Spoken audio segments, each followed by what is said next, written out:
Before you scroll away, please take just a moment to subscribe and support this channel, because I truly believe this message has intercepted your feed at the exact second you were about to give up. Just pause right where you are. Stop the endless scrolling, stop the mental racing, and just listen to the sound of this voice for a moment. There is a very specific, invisible deadline approaching in the spiritual realm regarding the heavy burden you have been carrying, and you need to understand what is shifting in the atmosphere around you right now. You have been walking through a season that feels less like a chapter of life and more like a prolonged, breathless marathon underwater. You have mastered the art of the silent cry. You know the exact way to breathe so that your voice doesn't shake when someone asks you how you are doing. You know how to let the shower water run just a little bit longer so that the sound masks the breaking of your heart. You have become an absolute expert at bleeding in the dark and showing up to the daylight completely bandaged, wearing a smile that doesn't quite reach your eyes, pretending that everything is under control. But God sent this word to interrupt your grief and tell you that your exhausting season of silent tears officially ends tonight. There is a unique, soul-crushing kind of fatigue that comes from being the strong one for too long. It is not the kind of tired that a good night's sleep can fix. It is an exhaustion of the spirit. You sit across the living room, looking at your son, watching him focus on a game or a school project, and suddenly this immense, quiet panic grips your chest. You look at his innocence, his potential, and you desperately want to build a fortress of security around him, shielding him from the harsh realities of the world that are currently battering your own mind. You want to give him a future that is bright and unburdened, but behind your encouraging smiles, you are privately terrified. You are mentally rearranging finances, constantly plotting the next survival maneuver, and silently pleading with heaven to just let your monumental efforts finally be enough. You are carrying the weight of generational responsibilities, trying to break old cycles, and it feels like you are trying to push a boulder up a mountain with glass in your shoes. Every time you think you have reached a plateau where you can finally catch your breath, the ground shifts, an unexpected expense drops, a sudden conflict erupts, and you find yourself sliding right back down into the dirt. You have had moments recently, maybe just a few days ago, where you sat alone in your parked car after arriving home. The engine was off, the keys were in your hand, but you couldn't bring yourself to open the door and walk inside. The silence in the car was deafening, yet it was the only safe space you had to just completely fall apart. You gripped the steering wheel and finally allowed yourself to ask the raw, uncomfortable questions. Why is it this hard? Why does it feel like I am doing all the right things, praying all the right prayers, treating people with kindness, and yet I am the one constantly left holding the bag of disappointment? You felt a profound sense of abandonment, a whispering lie from the enemy that suggested heaven had simply muted your frequency. You felt like you were standing in an empty room, screaming at the top of your lungs, and not even getting an echo in return. The sheer loneliness of fighting a battle that has no physical evidence is enough to drive anyone to the edge of despair. But I need you to lean in and hear the absolute truth of your situation. That crushing pressure was not meant to bury you. It was designed to extract oil from you. Think about the olive. An olive does not produce its precious oil by sitting comfortably on the branch in the sun. It only produces oil when it is violently shaken from the tree, gathered, and placed under a heavy, grinding stone. The immense pressure crushes the exterior, breaks down the flesh, and forces out the pure, valuable essence inside. You have been under the crushing stone. You have felt the grinding weight of delayed promises, misunderstandings, and financial anxieties pressing down on you from all sides. But the oil of anointing, the deep, unshakable wisdom and empathy you have gained in this dark season is going to be the exact currency you use to step into your next dimension of blessing. If you are ready to trade your exhaustion for His divine rest and step out from under the stone, Just type Amen in the comments right now as a digital altar of your surrender. As you release that heavy breath, let me show you what is actually happening behind the curtain of your current reality. You have been looking at the back of a tapestry.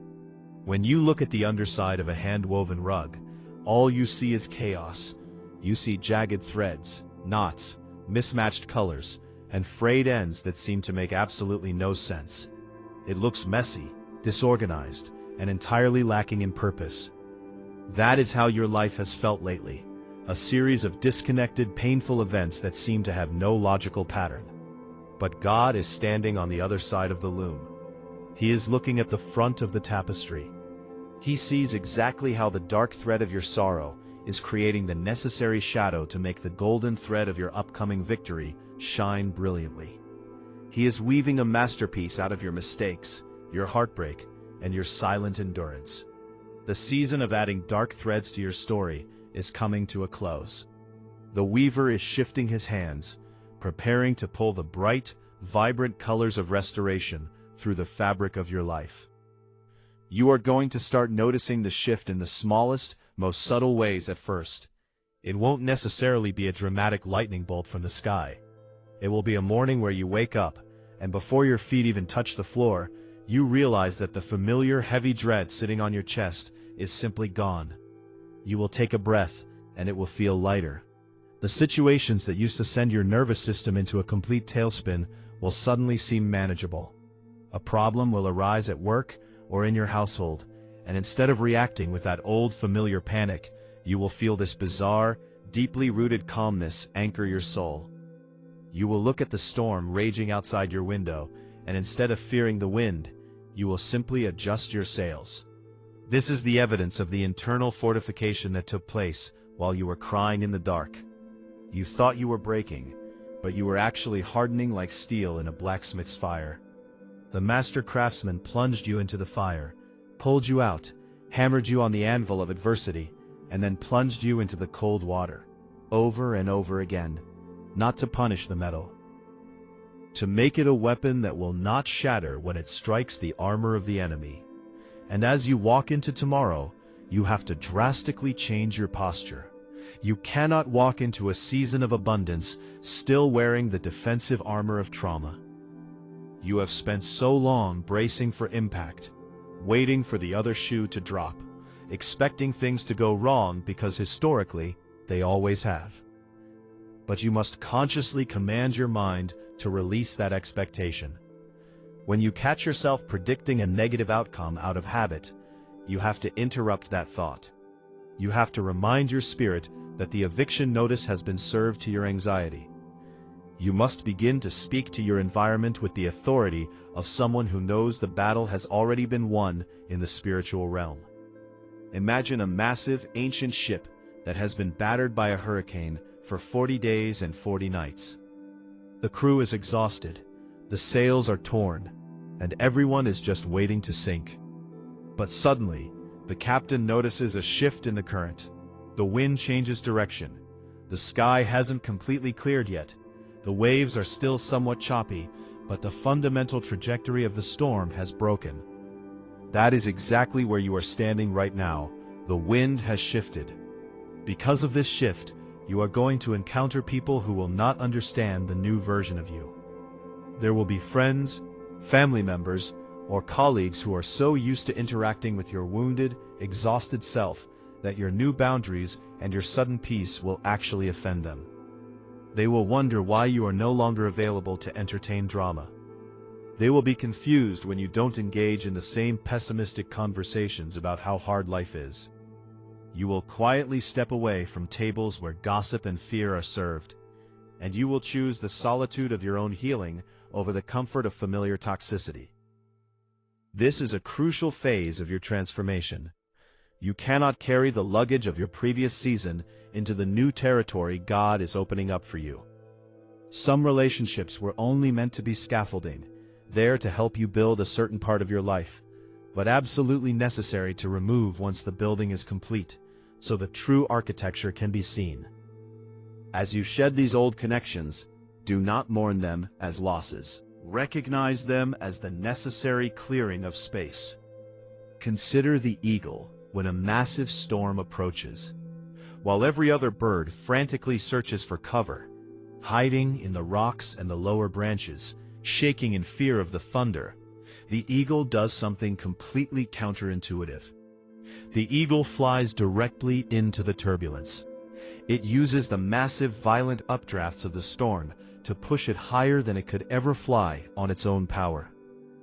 It locks its wings and allows the very wind that is destroying everything below to elevate it above the cloud line, into the smooth, silent, sunlit air above the storm. You have been hiding in the rocks for far too long, shivering in the cold rain of your circumstances. But the instincts inside you are beginning to wake up. The undeniable pull of your true calling is demanding that you step out of the cave. You are about to use the pain, the betrayal, and the sheer exhaustion of the past year as the very aerodynamic lift you need to rise above the noise. The altitude of your perspective is changing, and as you lock your wings in faith, you will see the landscape of your life from a vantage point that reveals the hidden pathways and opportunities that were invisible from the ground. But as you begin to see those hidden pathways from this new altitude, you are going to realize something that might frighten you at first. The path forward doesn't look like the paved, comfortable highway you were originally praying for. It looks wild. It looks uncharted. And this is exactly where the enemy tries to launch his most vicious psychological attacks. When you are standing on the precipice of a massive breakthrough, the whispers of doubt will become screaming sirens in your mind. You know this feeling intimately.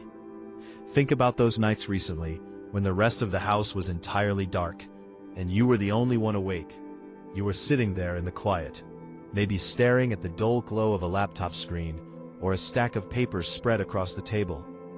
You are looking at the numbers, looking at the plans you've been trying so desperately to build from the ground up, trying to force the math of your life to make sense. You have been pouring your soul into trying to create something sustainable, something independent. You've researched, you've planned, you've looked into every possible avenue to fund your vision and secure a stable future.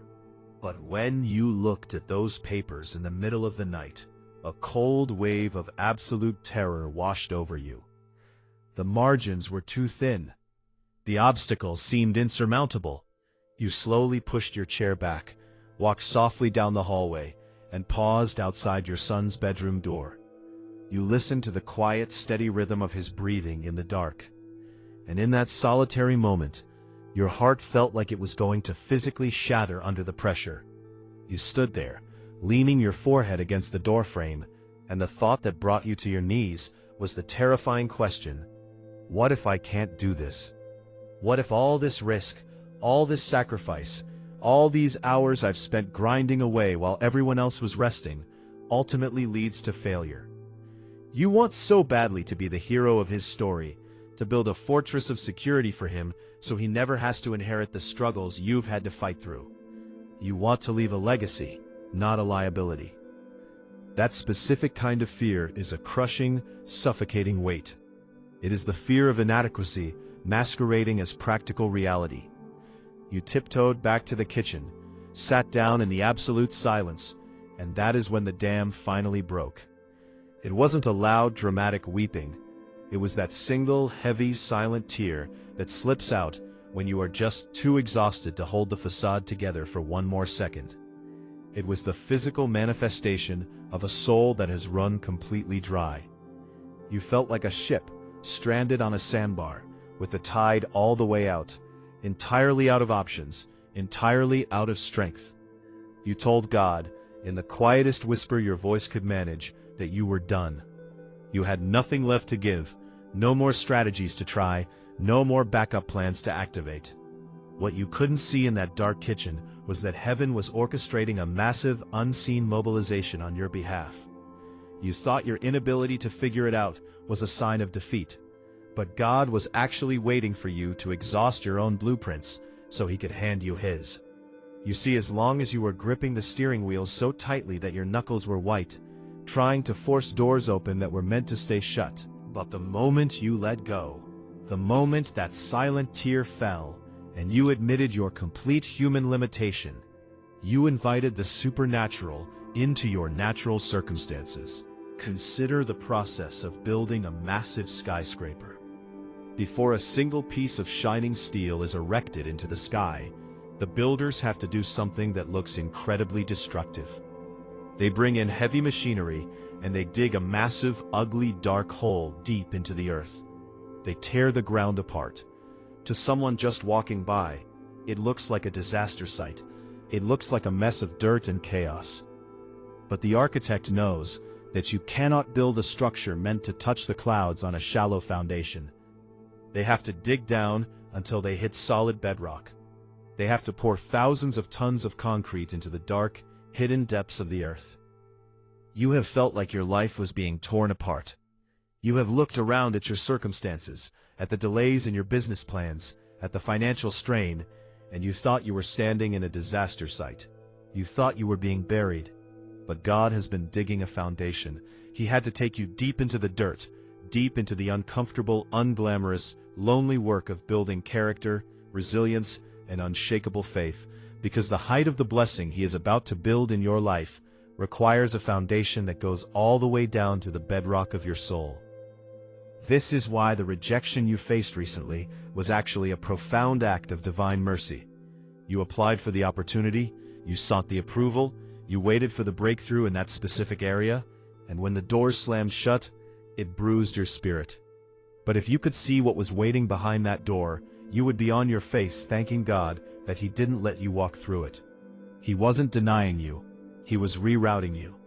He knows that if He gave you the blessing before your foundation was cured, the weight of the success would crush you. He is preparing you for a room you haven't even walked into yet. And the transformation that is about to happen in you isn't going to be just a change in your external circumstances. It is going to be a radical rewiring of your internal atmosphere. Over the next few weeks, you are going to notice a bizarre, beautiful shift in how your body responds to stress. The things that used to trigger an immediate panic attack are going to bounce off a newly formed shield of peace around your mind. When an unexpected bill arrives, or a plan falls through, instead of your heart racing and your mind spiraling into worst-case scenarios, you are going to feel a strange stillness. You will look at the problem, take a deep breath, and a quiet voice inside you will say, "We have survived 100% of our bad days. God handled it then, and He will handle it now." This is the evidence of the Holy Spirit actively repairing your nervous system. You are being healed from the inside out. You will begin to speak differently. The vocabulary of defeat is being systematically erased from your mind. Instead of saying, "I hope this works out, but knowing my luck, it probably won't," you will start speaking with the quiet, dangerous confidence of someone who has seen the bottom and realized they have wings. You will start declaring life over your business ideas, over your household, and over your son. When you walk past his room now, instead of fear gripping your chest, you will place your hand on his door and prophesy a future of abundance, knowing that the struggles you are enduring right now are the very tools breaking the generational curses of poverty and anxiety for him. Your silent tears have watered the soil of his future. The exhausting season is wrapping up. The credits are rolling on the chapter of your life defined by survival and endless striving. You are standing in the pre-dawn hours. It is always the coldest, darkest, and most isolating right before the sun breaks over the horizon. The shadows are long, and the night feels like it has lasted a lifetime. But the rotation of the earth cannot be stopped, and the sunrise of your restoration is a guaranteed physical inevitability. The light is coming. The warmth is returning. Your shoulders are going to drop. The knot in your stomach is going to dissolve, and you will finally, truly be able to exhale. If this word has resonated with your spirit, if you feel that heavy burden finally lifting off your chest, I encourage you to subscribe and keep this channel as a place of refuge and continued encouragement for the days ahead. Rest well tonight. The fighting is over. My child, before you go, please like this video, subscribe to this channel, turn on the bell icon, and comment if you believe I am guiding your life. May blessings follow you today.